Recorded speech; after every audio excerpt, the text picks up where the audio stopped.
আসসালামু আলাইকুম। আজকে আমাদের আলোচ্য বিষয় ভাগ।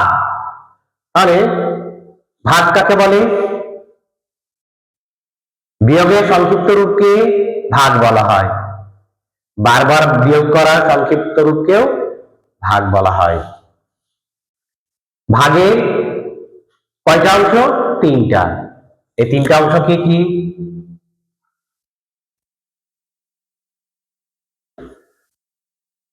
প্রথমটা ভাজ্য,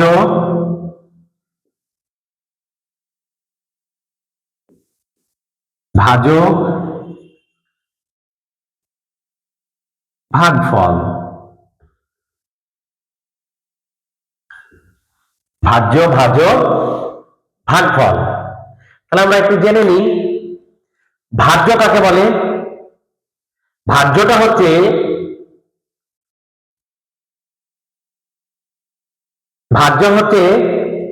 যে সংখ্যাকে ভাগ করা হয় তাকে ভাজ্য বলে। যে সংখ্যাকে ভাগ করা হয় তাকে কি বলা হয়? ভাজ্য বলা হয়। যে সংখ্যা দিয়ে ভাগ করা হয় তাকে কি বলা হয়? ভাজক বলা হয়। ভাগ করার পর যে ফল থাকে তাকে কি বলা হয়? ভাগফল বলা হয়। তাহলে একটা আমরা উদাহরণের মাধ্যমে দেখে নিই। 30 ভাগ 10 সমান 3। এখানে এটা ভাজ্য, এটা ভাজক, এটা ভাগফল। তাহলে ভাজ্য কাকে বলে? যে সংখ্যাকে ভাগ করা হয়, তার মানে কি এই সংখ্যাটাকে ভাগ করা হয়, তাহলে এটা ভাজ্য। আর যে সংখ্যা দিয়ে ভাগ করা হয়, তাহলে এই সংখ্যা দিয়ে ভাগ করা হয়, তাই এটা ভাজক। আর ভাজ্য থেকে ভাজক ভাগ করার পর যে ফল পাওয়া যায় তাকে কি বলা হয়? ভাগফল বলা হয়। এখন আমরা একটা সূত্র জেনে নিই। সেম এর আগে আমরা জেনেছি যোগ আর গুণ দুই ভাই,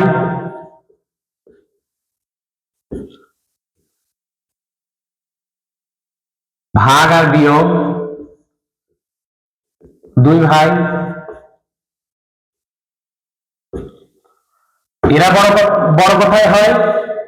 এরা বড় হয় ডানে, এরা বড় হয় বামে।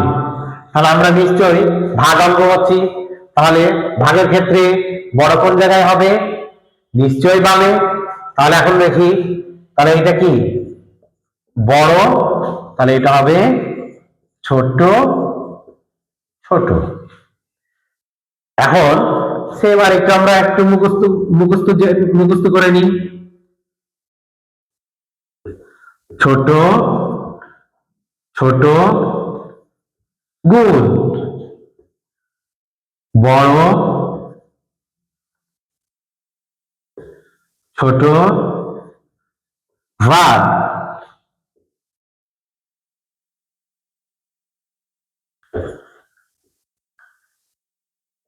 গুণ থাকলে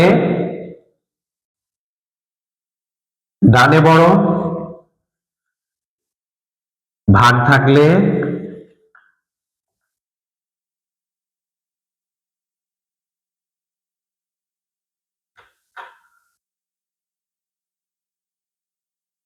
বামে বড়। এখন দেখেন, তাহলে এটা ভাগ আছে, তাহলে এখন দেখা যাক ফাঁকা ঘর ভাগ 10 সমান 3। এখন দেখেন আমরা বলেছি ভাগ থাকলে কোথায়? ভাগ থাকলে বামে বড়, ভাগ থাকলে বামে বড়। তাহলে দেখেন এইটা বড়,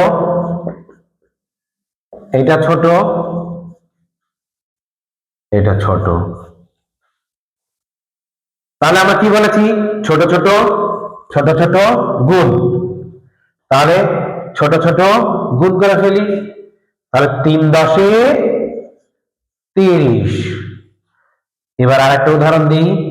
30 ভাগ ফাঁকা ঘর সমান 3। তাহলে দেখেন ভাগ আছে, বড় কোন দিকে? বামে বড়, আর এইটা কি? ছোট।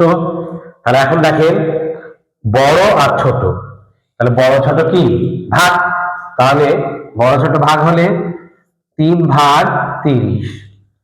তাহলে 3 একে 3, এই শূন্য নেমে আসলো, 3 শূন্য শূন্য, তাহলে কত হলো? 10 হলো। আমরা কখনোই এইভাবে করব না, 3 দিয়ে 30, 3 10 30, এইভাবে ভাগ করব না।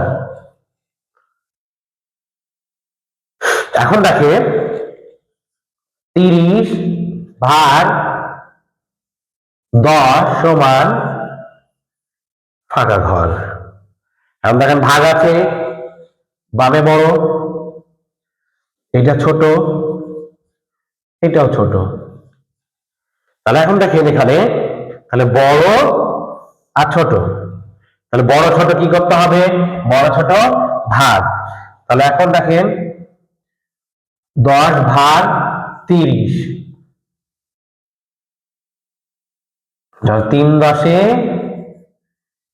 30, তাহলে এখানে কত হবে? 3। নিশ্চয়ই আমরা বুঝতে পেরেছি। তো আজকের মতো এখানে শেষ। আসসালামু আলাইকুম।